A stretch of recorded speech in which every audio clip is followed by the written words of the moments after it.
I love to read the book of Proverbs, and whenever I read, something stands out to me. So I'm going to share some of the verses that stood out to me from Proverbs 22. So the first one is verse 1 says, "A good name is to be chosen rather than great riches, and favor is better than silver or gold." Verse 2 says, "The rich and the poor meet together. The Lord is the maker of them all." Verse 4 says, "The reward for humility and fear of the Lord is riches and honor and life." Verse 7 says, "The rich rules over the poor, and the borrower is the slave of the lender." Verse 9 says, "He who has a bountiful eye will be blessed, for he shares his bread with the poor." Verse 11 says, "He who loves purity of heart and whose speech is gracious will have the king as his friend." Verse 12 says, "The eyes of the Lord keep watch over knowledge, but he overthrows the words of the faithless."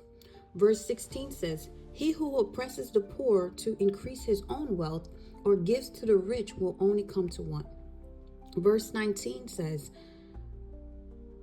"That your trust may be in the Lord, I have made them known to you today."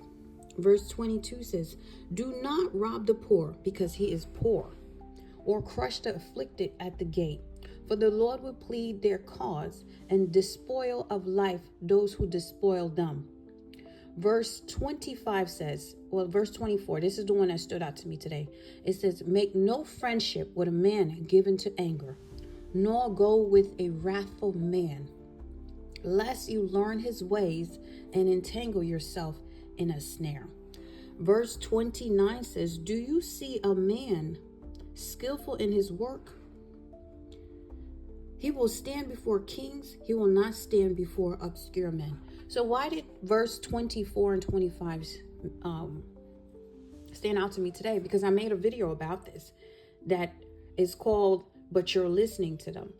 And I shared how even though you may not be speaking negative, you may not be saying negative things, but being around people who say negative things will eventually affect you. Just like even though you're not smoking, you hang around people who smoke, you will end up smelling like smoke. And so this Bible verse made me really affirm to me what I had shared. "Make no friendship with a man given to anger, nor with a wrathful man, lest you learn his ways and entangle yourself in a snare." The company we keep will reflect how we see the world. It will affect us in some shape or form. So just like the Bible says, make no friendship with anyone who is toxic. Make no friendship. Avoid them because you will become just like them.